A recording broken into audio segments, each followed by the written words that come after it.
cierre del ciclo de gobiernos militares que imperaba en América Latina durante los años 80, 11 países de la región lograron constituciones nuevas, mediante las que lograron legitimar a las nuevas fuerzas políticas, además de institucionalizar el orden democrático que se advenía. Sin embargo, en ese momento no se dio más que una modernización del derecho constitucional regional en las formas.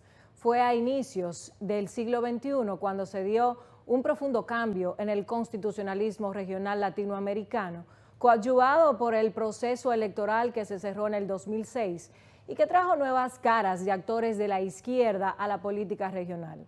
Pensemos en el Partido de los Trabajadores de Brasil, en el Partido Socialista de Chile, el Partido Socialista Unido de Venezuela, Movimiento al Socialismo de Bolivia, Frente Amplio de Uruguay, Frente Sandinista por la Liberación Nacional de Nicaragua y Frente Farabundo Martí de El Salvador.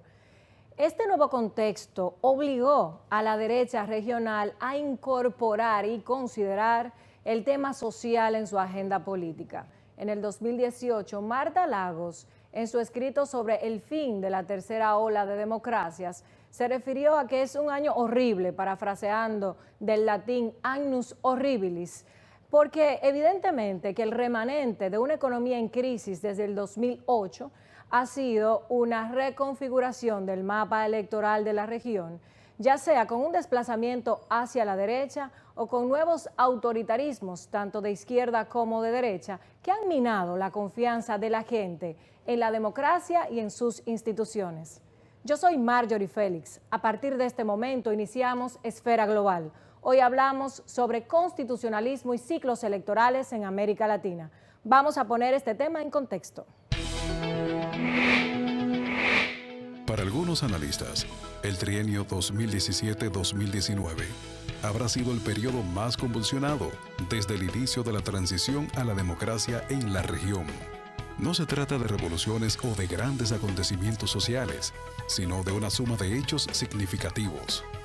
Estas convulsiones no se han producido por protestas, como fue el inicio de esta década, sino por los resultados de los acontecimientos electorales del ciclo que inició en el 2017 y continúa hasta el 2019, y en el que han surgido nuevos autoritarismos de izquierda y de derecha, acusaciones de corrupción, apresamiento de presidentes, y entre otras, han ocurrido las migraciones masivas más altas de la historia. Durante el 2018, 6 países de la región eligieron al presidente de la República, proceso que finalizó con la segunda vuelta en Brasil el 28 de octubre del 2018, en orden cronológico: Costa Rica, Paraguay, Venezuela, Colombia, México y Brasil. Asimismo, se celebraron 6 elecciones legislativas y 2 municipales, además de 2 consultas populares en Ecuador y Guatemala, el 4 de febrero y el 15 de abril respectivamente, donde en el caso ecuatoriano incluyó una reforma constitucional que restringió la reelección presidencial.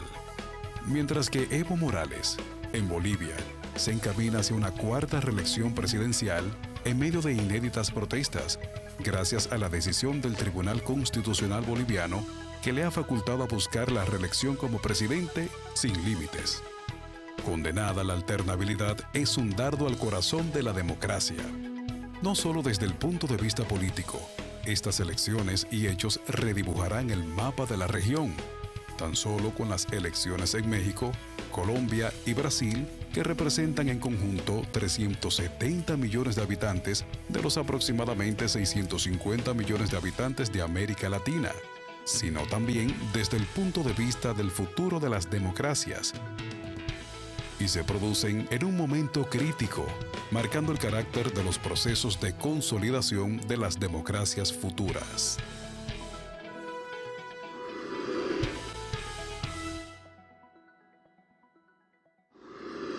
Dado el contexto que presentamos, no es de extrañarse que haya una pérdida, un descenso en la confianza y el apoyo hacia la democracia y a las instituciones democráticas. Nosotros queremos saber, ¿usted se siente satisfecho con la democracia? Déjenos saber su opinión a través de las redes sociales, @Esfera Global, en Facebook, Instagram, Twitter y en YouTube. Y ahora nosotros pasamos inmediatamente a la mirada global. Esta vez vamos a compartir el informe sobre democracia que realiza la unidad de inteligencia de la revista The Economist.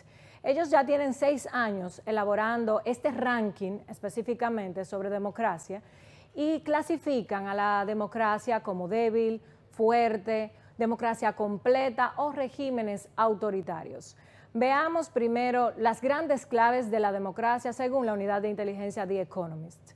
Lo primero es que la economía global por primera vez en 3 años no ha mostrado un deterioro. Esto en los 6 años que tienen ellos midiendo la democracia a nivel global.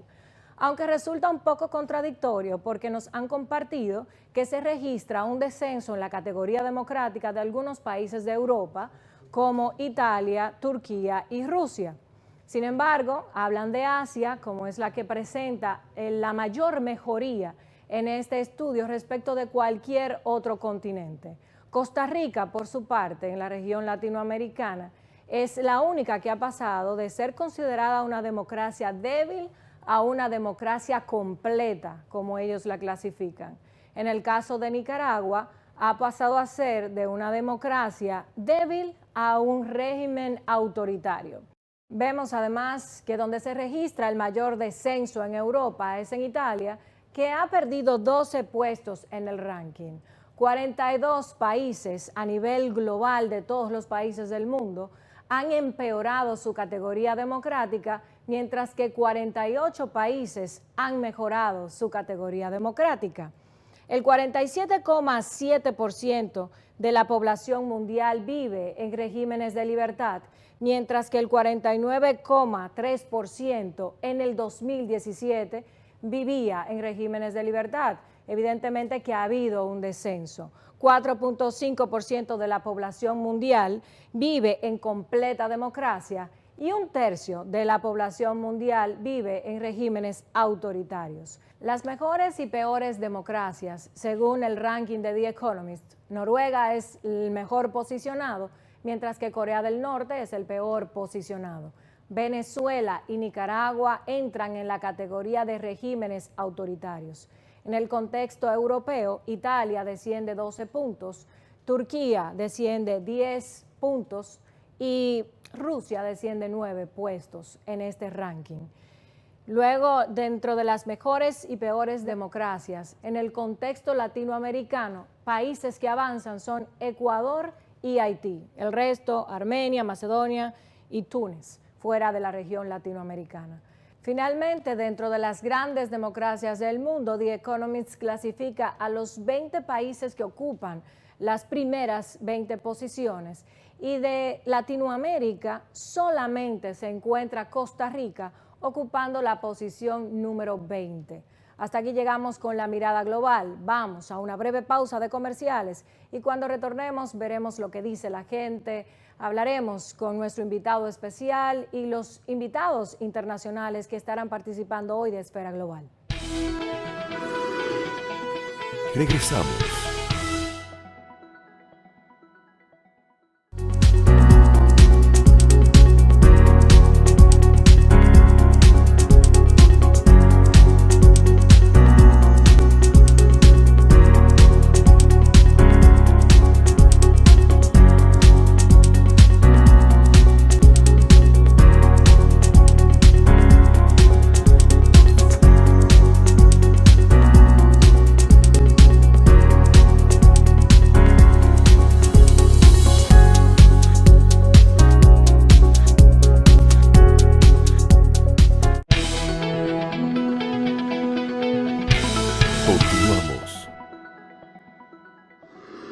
Según el informe Latinobarómetro para el 2018, hay la necesidad de establecer parámetros a la hora de evaluar la democracia y declararla en uno de sus estados. Como en medicina, un 19 de presión arterial es de riesgo vital y un 20 de presión arterial es imposible para preservar la vida del paciente. En términos democráticos, ¿con cuánto estaría en peligro la democracia? Es necesario diagnosticarla mediante consensos y sin equívoco. para que la sociedad tome conciencia de ello y pueda reconocer cuáles son sus límites. Pero ¿es la democracia un modelo en común? ¿Es la forma de gobierno preestablecida? Sobre estos aspectos hablamos con Mauricio Dorfler, quien es un diplomático boliviano que estuvo en la República Dominicana compartiendo en el coloquio sobre inserción de América Latina en una globalización en crisis, celebrado en la Fundación Global Democracia y Desarrollo. Estuvimos conversando con él desde la Biblioteca Juan Bosch. Gracias, Mauricio, por aceptar esta invitación a venir a la República Dominicana, a la Fundación Global y a participar en Esfera Global.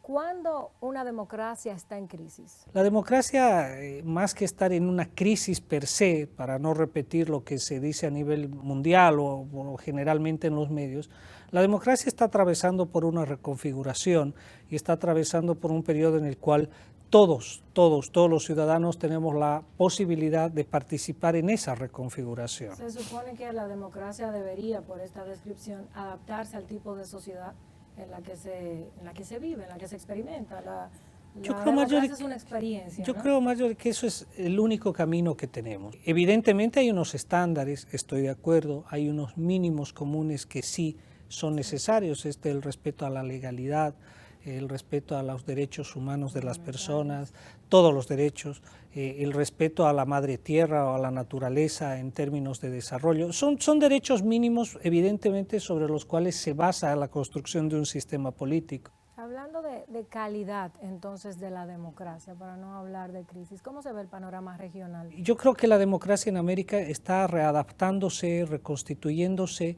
y entendiendo que los modelos se tienen que adaptar a las realidades nacionales. Y esto no es ni chauvinismo ni nacionalismo, esto es una realidad. Las sociedades tienen sus propias dinámicas y sus propias lógicas y tenemos, sí, yo creo que seguir luchando contra el intento de homogeneización cultural, ¿no?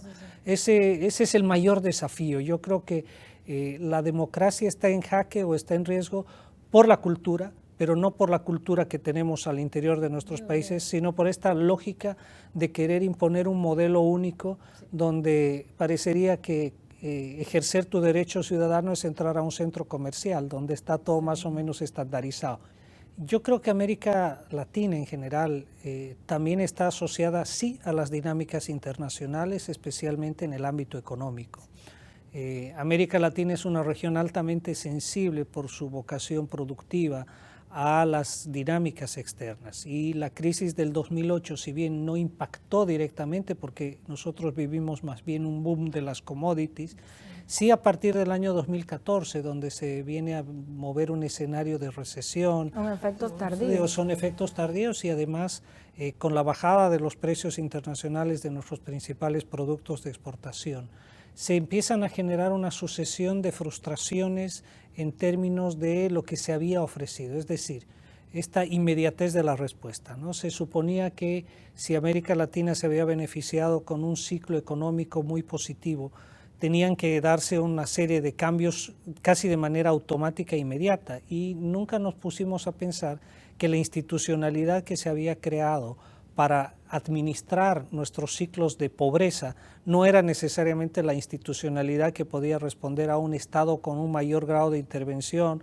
o a unas políticas sociales que tenían que dar más respuesta a una cantidad mayor de gente. Entonces, esto no es una justificación, pero sí te permite entender que nuestra inserción en la economía internacional en términos de dependencia aún nos lleva a tener péndulos y ciclos políticos en la región. En su momento, quizás los índices de desigualdad que tiene América Latina, que en general son muy elevados, aunque no somos ya el continente más desigual, como se suele decir. Hoy Medio Oriente o África subsahariana tienen índices de desigualdad que están por encima de los de América Latina, lo cual no es tampoco un consuelo, pero sí muestra que hay una incidencia de la política social y de la transferencia de recursos hacia la sociedad que ha logrado bajar los índices de desigualdad de la región.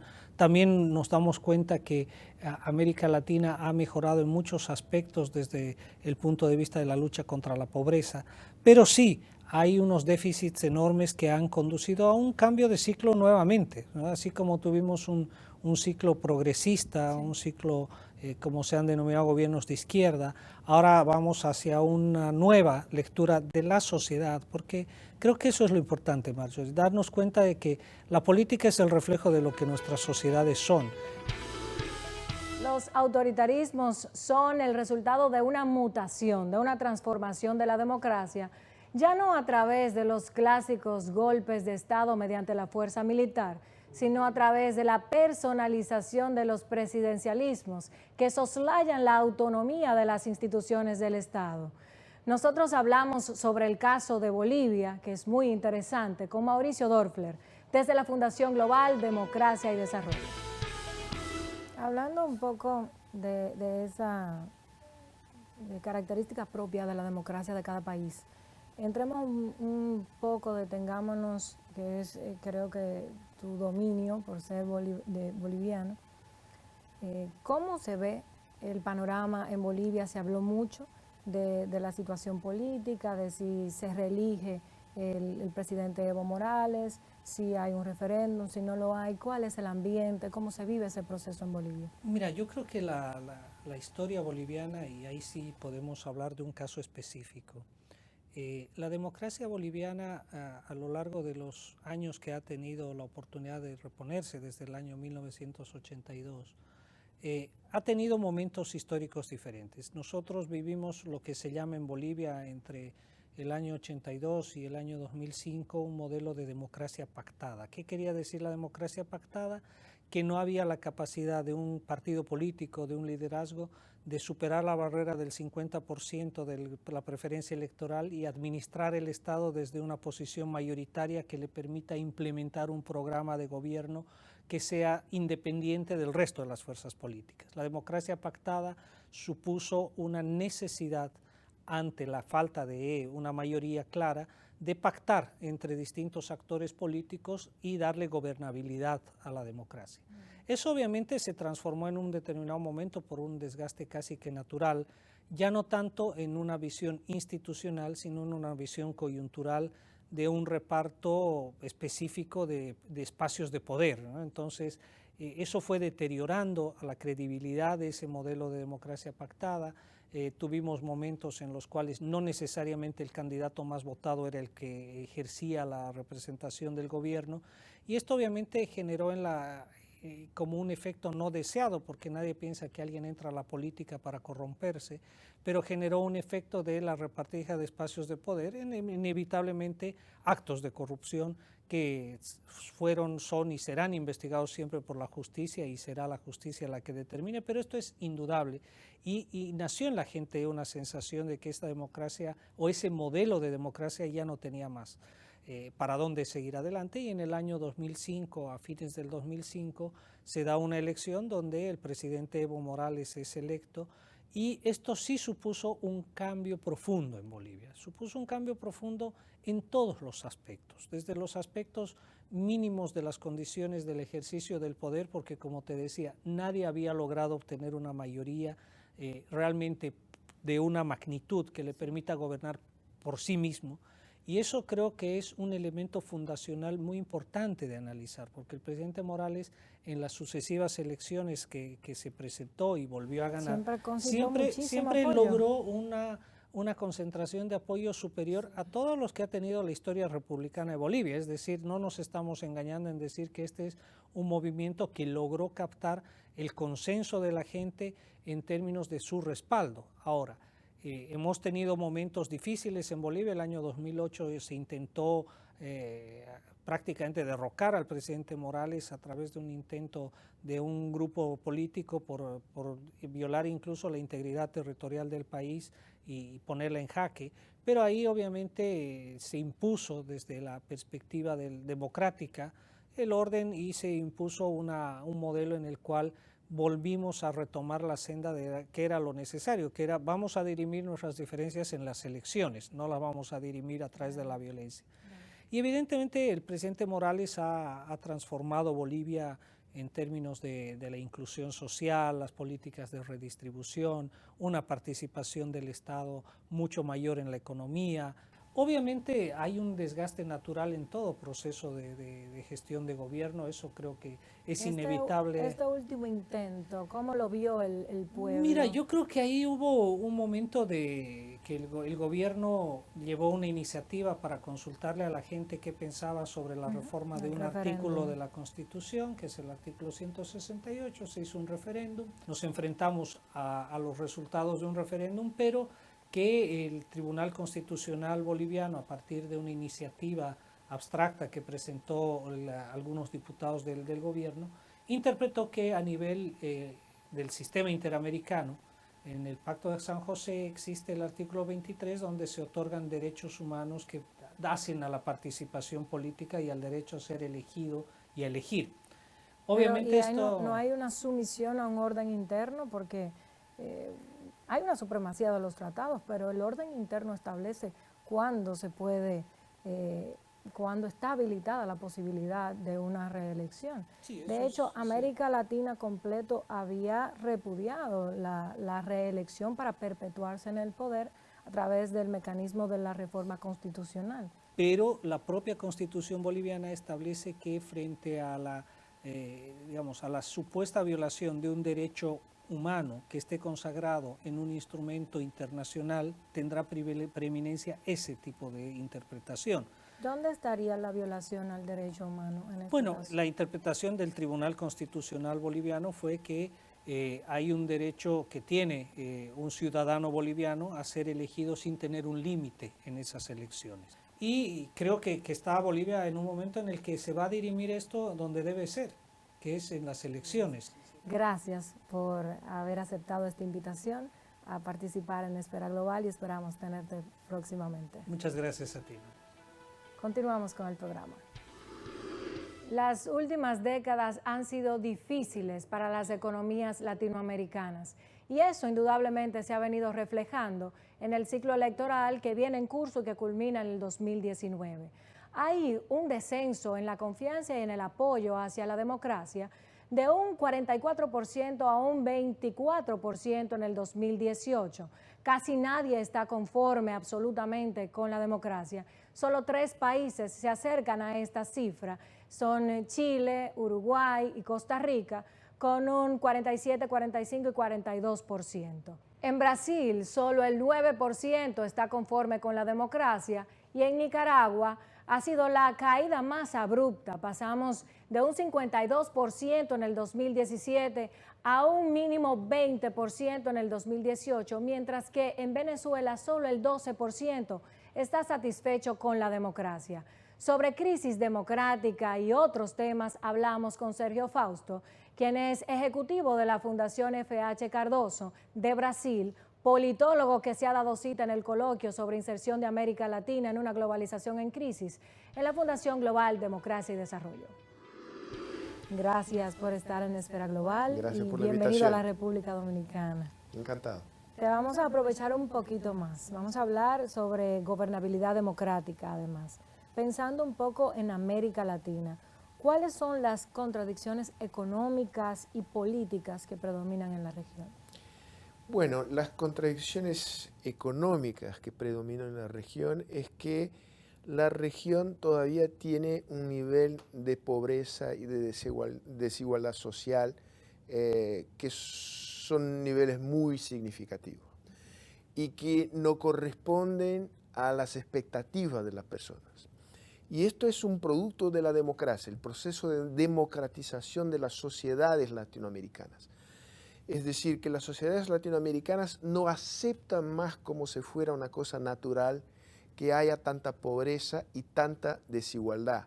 En la propia comunicación hay una horizontalización. Hay una horizontalización de las relaciones. Claro, ese es un largo proceso y es un proceso extremadamente conflictivo, ¿no? Porque significa una redistribución del poder al interior de la familia, al interior de las instituciones políticas. Hay que comprender también que la democracia es el régimen que permite que la gente se enoje, que la gente se exprese y que esto se aparezca en la esfera pública. La democracia se está transformando, evidentemente, pero ¿es que hay un agotamiento del modelo? ¿Qué es lo que va a pasar después? ¿Qué podemos esperar? Bueno, hay un agotamiento del modelo que es un fenómeno global. La democracia representativa, que es una creación institucional que las cuñas fueron Europa sobre todo, pero también Estados Unidos. Estamos destinados a vivir con instituciones representativas, pero hay que perfeccionarlas. Y en este sentido, las nuevas tecnologías pueden ser herramientas importantes, aunque sean herramientas de doble hijo, Sí, de doble hilo. incluso las nuevas tecnologías han jugado un papel importante en esos procesos sociales que respondieron en un momento a un llamado proceso democratizador, pero por ejemplo en el África, en el norte de África, en el Magreb, Sí. algunos apuntaban que era un proceso democratizador y otros que era un proceso del Islam, pero han Sí. estado presentes en Sí. esos grandes momentos de la sociedad. Porque permiten que la gente se movilice muy rápidamente y a bajos costos. ¿Cuál es el papel de los movimientos Creo que sociales? el papel es doble. Tomemos el caso de España, ¿no? Que es interesante. Hubo el movimiento de los indignados. De esto resultó un partido importante, Podemos, ¿no? Llegó a la que- presidencia. Exactamente. Y hoy participa de la coalición del gobierno de España, de la mayoría parlamentaria. Sí. El importante es también que haya movimientos que se mantengan como movimientos. Porque a los partidos corresponde la responsabilidad de gobernar. A los movimientos corresponde la responsabilidad de contestar al poder. Y la democracia se perfecciona por intermedio de esa tensión entre los poderes constituidos y poderes que son contrapoderes, son poderes emergentes. Los movimientos sociales, con la democratización en varios países de América Latina, emergieron como actores sociales importantes, capaces de movilizar sectores de la población en torno a reclamos de la ciudadanía y poner presión sobre los estados como para que los estados respondiesen a estos reclamos. ¿Cuáles son los riesgos ahí, me parece? Movimientos sociales que pasan a ser un eslabón más de la cadena de transmisión del poder. Y ahí los movimientos pierden Su naturaleza. su autonomía. Hablemos un poco de las tendencias en materia electoral y económica después de este superciclo electoral que hemos estado experimentando en la región. Son elecciones limpias, hay competencia y hay alternancia de poder, ¿no? Mira lo que pasó en México ahora, ¿no? Mira también con una señal a la inversa, pasó en Brasil, ¿no? Sí. Hubo una alternancia importante de poder sin que esto signifique una ruptura de las reglas del juego democrático. Me preocupa sumamente el caso de Venezuela, me preocupa también el caso de Bolivia, donde Evo, pese al hecho de que tenga perdido el referéndum en febrero del año pasado. Fue un rotundo no. Fue un rotundo no, pero pese a esto, porque controla el Tribunal Constitucional, recibió la bendición del Tribunal Constitucional para postular de nuevo, por cuarta vez. Esto de reelecciones eternas, esto no está bien. Regresamos.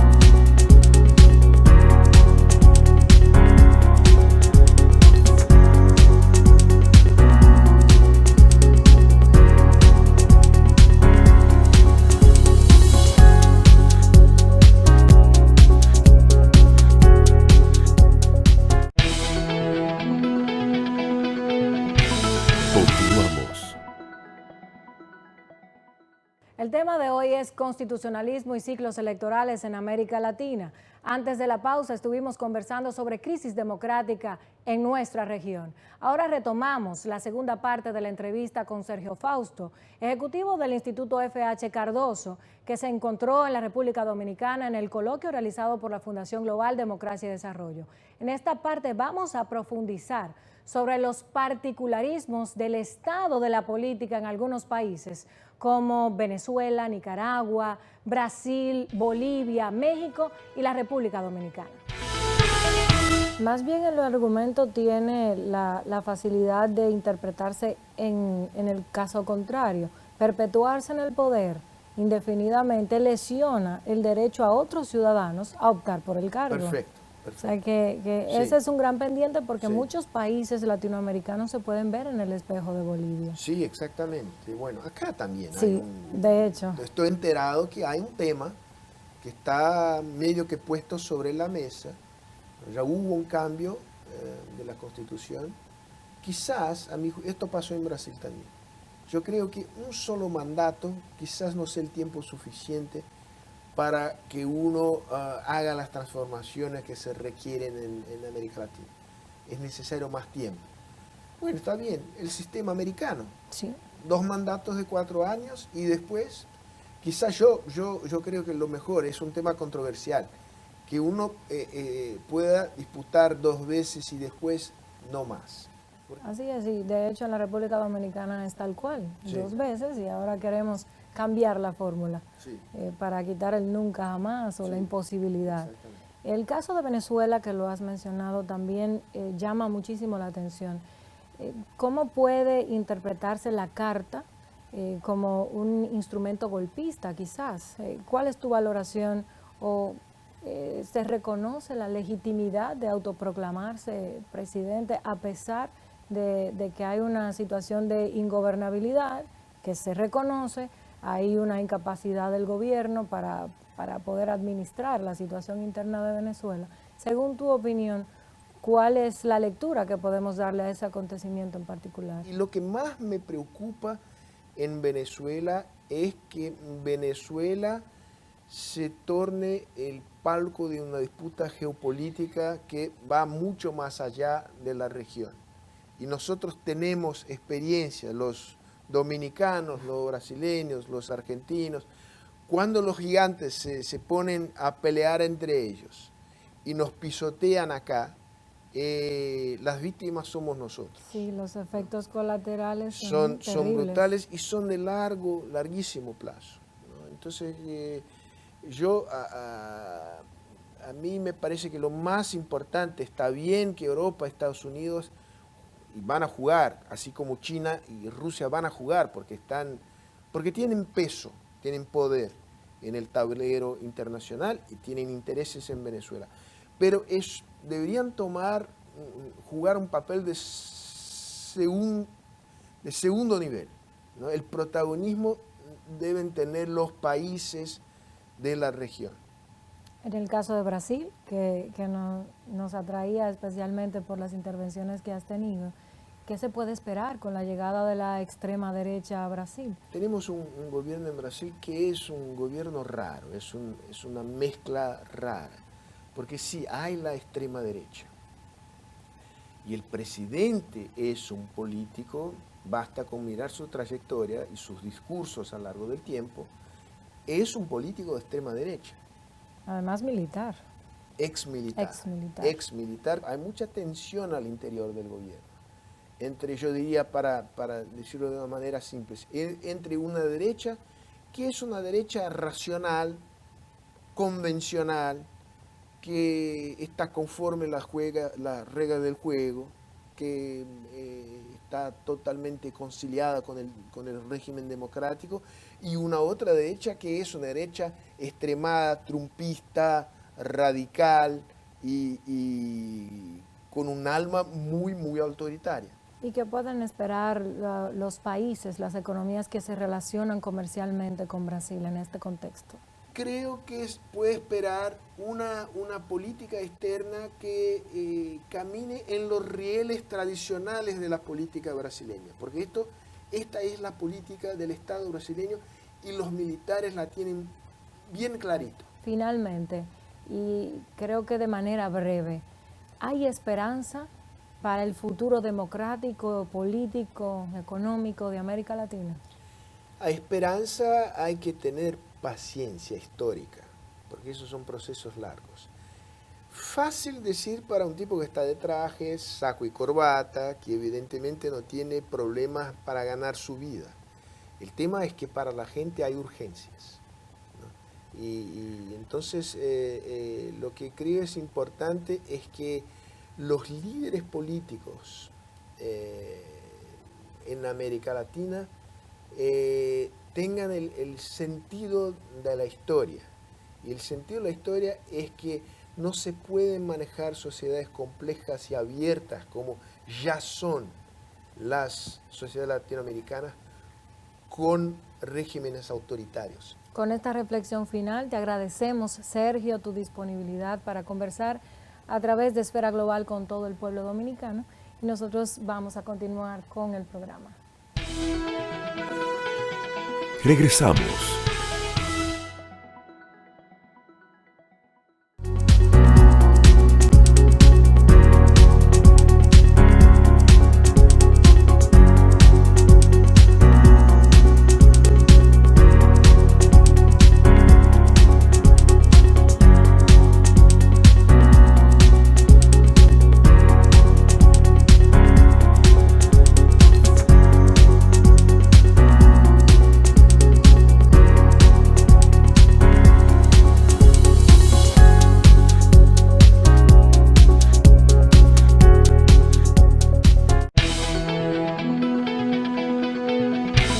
Continuamos.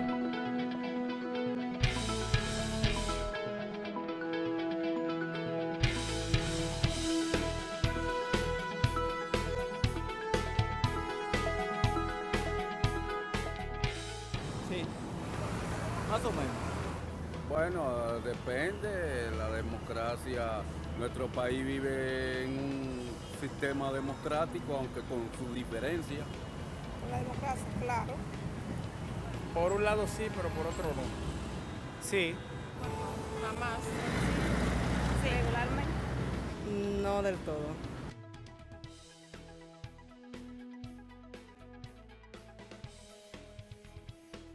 La reelección no lleva nunca a buen camino, eso no funciona, no ha funcionado nunca. Aunque ningún gobierno en 4 años hace lo que tiene proyectado, pero no sirve, las reelecciones no sirven. Claro, claro que sí, ahí sí. Porque creo que ahí no va a haber cosas no va a haber tanta contienda en los partidos y quizá la economía de nosotros aumente un poco más y dejan de gastar tanto dinero en tiranía de política. Bueno, se dice que la reelección es algo muy fatídico aquí en nuestro país.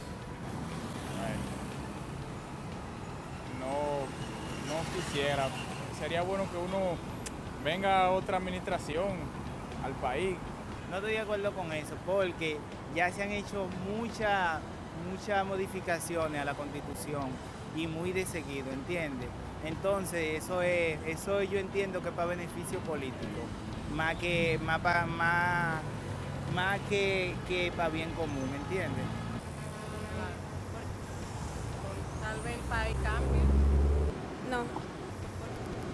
Bueno, porque entiendo que si un presidente no hace lo que tiene que hacer en ese tiempo establecido, no va a hacer más luego de ahí. No. Porque ya antes se había hecho la reforma, se había modificado. No, entiendo que no es necesario.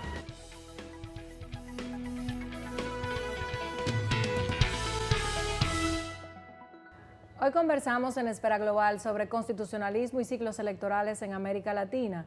Nos acompaña nuestro amigo y un importante jurista dominicano, Manuel Fermín Cabral. Gracias, Manuel, por estar con nosotros. Gracias a ti, Mario, por la invitación y para mí es un honor estar aquí en este programa. Hoy estamos hablando sobre un tema que teníamos pendiente, constitucionalismo en América Latina, ciclos electorales. Cuando vinimos a las calles de República Dominicana y preguntamos a los dominicanos si se sienten conformes con la democracia, de 9 personas, 5 dicen que sí, 2 no pueden contestar y 2 dicen que no. Pero al preguntarles si están de acuerdo con la reforma constitucional para habilitar la reelección presidencial en República Dominicana, la mayoría de esos 9, 6 dicen que no están de acuerdo y 3 dicen que sí. ¿Qué opinión te merecen estas estadísticas? Bueno, Marjorie, yo creo que las estadísticas reflejan una realidad, una insatisfacción de las personas con el modelo democrático en lo que tiene que ver con la solución de los problemas de las personas. Deja mucho que decir en los países de la región, cómo la democracia no ha logrado cumplir con esas expectativas. Pero entonces lo que vemos ahora es que hay una crisis de la democracia que va más allá, que vuelve incluso a su origen mismo, a su esencia, que es el tema de garantizar incluso esos ciclos electorales. Ya no el tema de los derechos, lo cual sabemos que no ha dado resultados. Pero en el caso de los ciclos electorales ya se ve que hay una crisis en cuanto a garantizar esto. ¿Por qué? Por el tema de los continuismos. Continuismos, yo diría, exacerbados, productos de una visión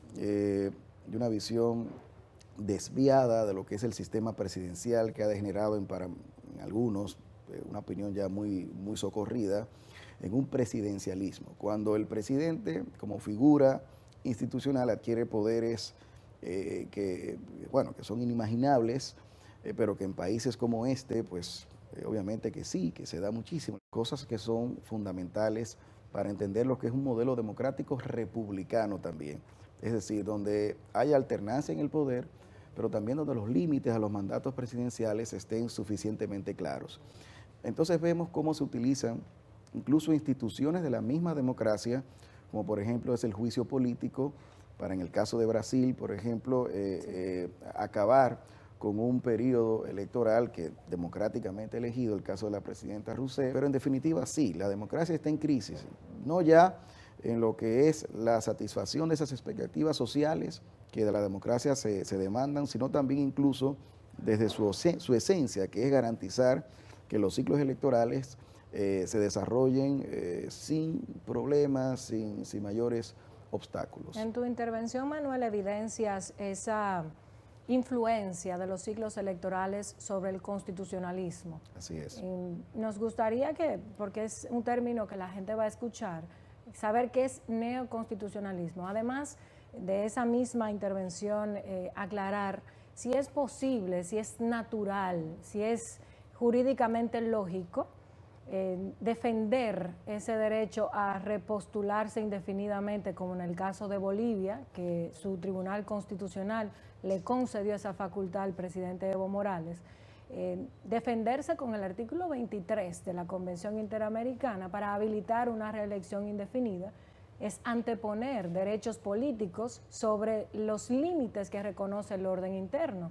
Es natural, es correcto, es lógico, porque ese argumento está dándose en República Dominicana. Sí, sin duda, y de hecho no es original de República Dominicana, pero yo creo que no solo la democracia está en crisis, sino el mismo constitucionalismo está en crisis. Pues ha venido también entrando en lo que es la discusión de ver cómo la Constitución ha sido desvalorizada con este tipo de interpretaciones.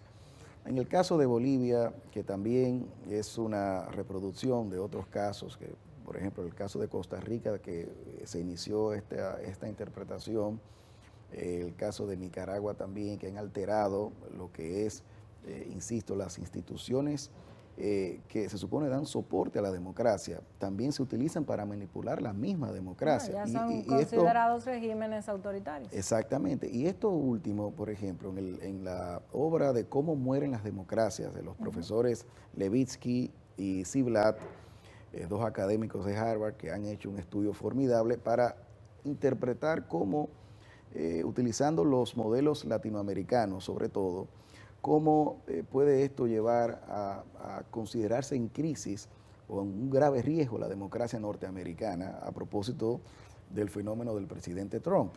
Entonces, es importante hacer hincapié justamente en el riesgo que conlleva el tercer mandato consecutivo del presidente, porque ahí es que está la gran problemática. No es la reelección en sí, es el modelo de reelección que se quiera establecer, el abuso.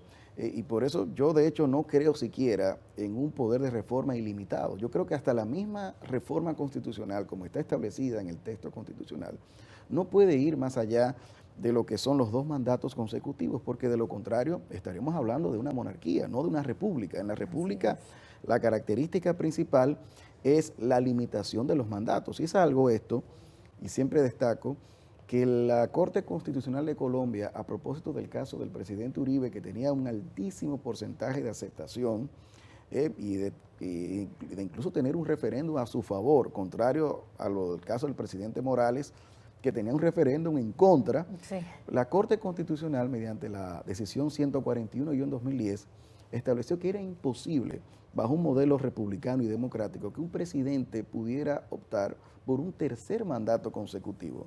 Y eso es lo más peligroso. Y ya hemos tenido experiencias que yo creo que no podemos soslayar. En el caso de la República Dominicana, la crisis del año 1994 estalló ¿por qué? Estalló por el intento de un tercer mandato del presidente Balaguer consecutivo. El caso de Fujimori, por ejemplo, en Perú, con la plataforma Perú Posible. Yo siempre recuerdo el baile del chino, le decían algo. Todo el mundo decía, wow, qué bien todo, pero eso dio al traste con una crisis política muy importante. Y eso es lo que ha venido dándose en la región. Por eso la posibilidad de que un presidente pueda optar por un tercer mandato consecutivo no puede ser aceptada, no únicamente por esas interpretaciones absurdas, yo diría, del texto constitucional para el caso de la República Dominicana, que es increíblemente claro, sino también tendríamos que preguntarnos si el poder de reforma, es decir, si un presidente pudiera, con el control fáctico que tiene de los poderes del Estado, cada vez que lo intente modificar la Constitución una y otra vez, entonces estaríamos en presencia... los límites al orden interno. Exactamente, entonces estaríamos en presencia de una dictadura. Vamos a aprovechar, Manuel, ahora para hacer una breve pausa de comerciales y cuando retornemos vamos a desarrollar un poquito más este tema del abuso del constitucionalismo y sus consecuencias. Vamos a la pausa. Regresamos.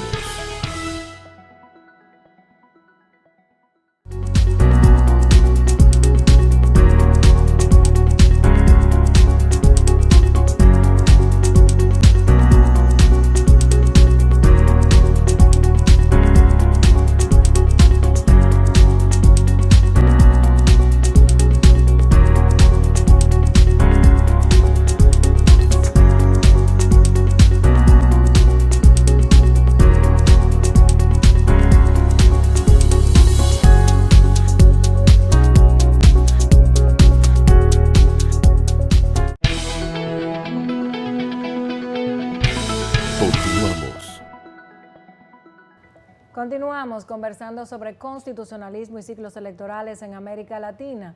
Hoy en Esfera Global, Manuel Fermín Cabral.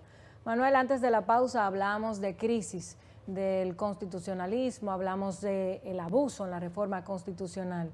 Vamos a hablar ahora de autoritarismos. Como ya definimos en la primera parte, todo lo que conlleva la influencia de los ciclos electorales en el contexto del derecho constitucional. ¿Cuál es la responsabilidad que tienen tanto el Tribunal Constitucional, ya vimos el caso de Bolivia, hemos visto Nicaragua y demás, en la emergencia de estos nuevos autoritarismos, tanto de derecha como de izquierda, y de las instituciones democráticas? Porque en ellas recae la responsabilidad, ¿no? Sí, es una responsabilidad muy importante. Pero también el caso de Venezuela, lo que el Tribunal Supremo hizo al validar el tema de la anulación de la Asamblea Nacional es otra muestra de cómo se abusan de las instituciones de la democracia y de las constituciones. Entonces, para que se entienda, en el caso de República Dominicana, que tenemos el Tribunal Constitucional, ya el tribunal ha sugerido lo que sería una respuesta contundente a una intentona de esa naturaleza. Con la sentencia 352-2018, bueno, yo creo que no ha sugerido, ha establecido que es imposible que un órgano que no sea la Asamblea Revisora pudiera alterar el texto constitucional. Y esto sobre todo por lo meridianamente claro que es no solo el artículo 124 de la Constitución, que es el que habla del límite del mandato al presidente, sino también de esa disposición transitoria que bajo una interpretación literal o teleológica del texto, como también lo que sería el fin que el legislador, en este caso el constituyente derivado, quiso con esa disposición, algo que quedó muy claro en los trabajos preparatorios del Congreso, quiso establecer para precisamente evitar estas interpretaciones. Y en el caso del Congreso, el poder de reforma, yo insisto, no es ilimitado, porque la Constitución misma establece como parte de lo que son las cláusulas pétreas que no pueden alterarse, que la forma de gobierno en la República Dominicana es siempre democrática, republicana, civil y representativa. Y hago énfasis en esos dos aspectos, la forma democrática y la forma republicana. En esto último, insisto en lo que la Corte Constitucional de Colombia dijo en su sentencia 141-2010, que tiene la misma redacción la Constitución colombiana en este aspecto que la dominicana, de que que un tercer mandato consecutivo de un presidente equivale a alterar la forma republicana para implantar una forma monárquica. ¿Cómo ves el futuro político de la República Dominicana en dos escenarios? Con una reelección impuesta en contra de lo que los principios constitucionales disponen, o si seguimos el curso democrático si se impone una reforma constitucional o una reelección por cualquiera de las vías, la República Dominicana se avecina a una crisis política de magnitudes insospechadas.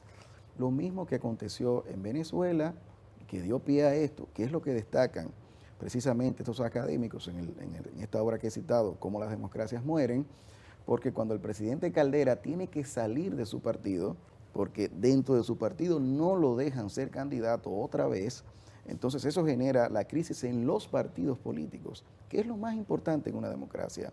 Lo que se ha demostrado en América Latina es que con partidos fuertes la democracia no muere.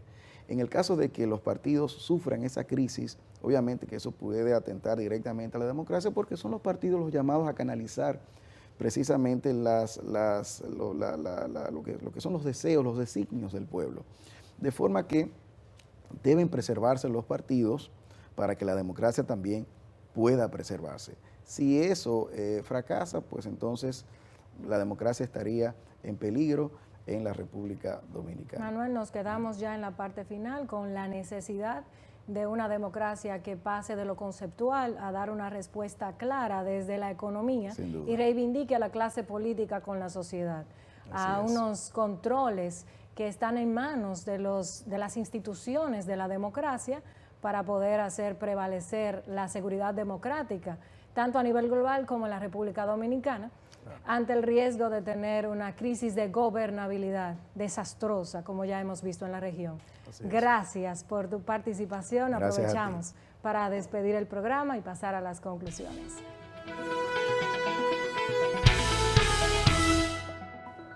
Los problemas globales de América Latina, como la desigualdad económica, la inequidad social, la falta de confianza en la política y en sus instituciones, así como la inseguridad ciudadana, desafían a la clase política, que es la responsable de gestionarlos. Esta clase además enfrenta una grave crisis de imagen frente a la falta de relevancia de los partidos políticos, que pierden popularidad y complejizan la democracia. Hay una insatisfacción con la democracia que sigue aumentando. Casi nadie está conforme con la democracia. El fantasma del abuso de la reforma constitucional para habilitar la reelección en América Latina, que había sido repudiada durante mucho tiempo, amenaza la estabilidad democrática de nuestros países. También se ha considerado que el resultado del ciclo electoral que inició en el 2017 y que concluye ahora en el 2019 ha sido una respuesta de rechazo a la izquierda latinoamericana a favor de la derecha. Y nosotros debemos decir que no solo es la izquierda latinoamericana por los casos vistos en Estados Unidos y en Europa, y que además la consideramos como una respuesta a la necesidad de comprender las demandas de una sociedad que está cada vez más empoderada y es capaz de modificar su futuro político. Por tanto, estas amenazas de ruptura con las grandes conquistas del pasado, los nuevos autoritarismos, tanto de derecha como de izquierda, los nuevos movimientos sociales que surgen como contrapeso a la democracia, los candidatos independientes, son solo las manifestaciones de que hace falta imperiosamente pasar de una democracia conceptual a una democracia capaz de dar respuesta desde una agenda económica efectiva, reivindicando a la clase política frente a la sociedad. Es hacia ahí a donde hay que mirar. Nosotros concluimos nuestro programa por el día de hoy con la satisfacción de haber completado nuestra agenda. Nos vemos la próxima semana.